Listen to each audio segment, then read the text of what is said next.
Welcome to the only daily podcast focusing on compliance news of the day. Each morning, start your day with a cup of coffee and Tom Fox, the voice of compliance, to hear about 4 of the top compliance, corruption, or leadership stories you will need to start your day.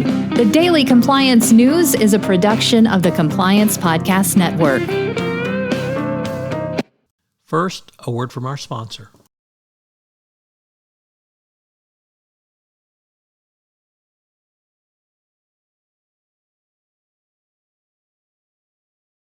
The Daily Compliance News for December 28, 2022, the Declination edition. And we begin with that story from the Wall Street Journal, Risk and Compliance Journal, Richard Vanderfort reporting that the French aerospace company Safran will pay about $17.2 million as a part of a settlement with the Department of Justice over payment of bribes in China. The prosecutors granted the Paris-based company a declination, and with the turnover of profits corruptly obtained, will not prosecute the company any further. The settlement was disclosed late last week, and it stems from bribes from Safran's U.S.-based subsidiary and its German unit allegedly paid to obtain trained laboratory contracts with the Chinese government.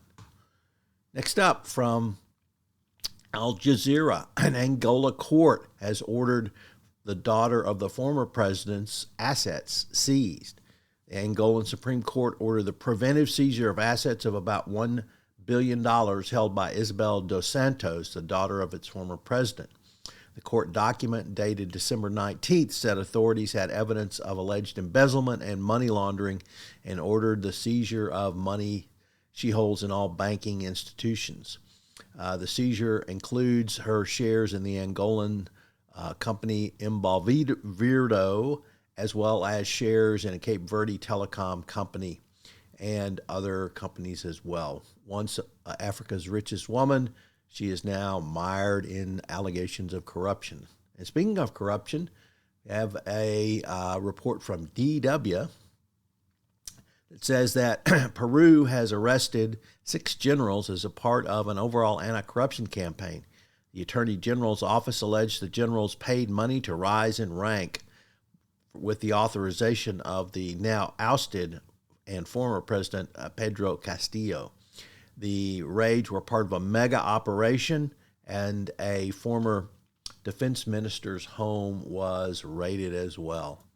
And our final story today comes to us from the BBC, who reports that Meta, the company formerly known as Facebook, has entered into a settlement of $725 million, about 600 million pounds, to settle the alleged data breach link, the legal action for the data breach link to the Cambridge Analytica political scandal. Long-running dispute accused Meta of allowing third parties to access Facebook users' personal data in violation of numerous laws and indeed a prior settlement agreement. So, welcome Meta. The Daily Compliance News is a production of the Compliance Podcast Network and a proud member of C-Suite Radio. Thanks so much for listening. I hope you'll join me again tomorrow.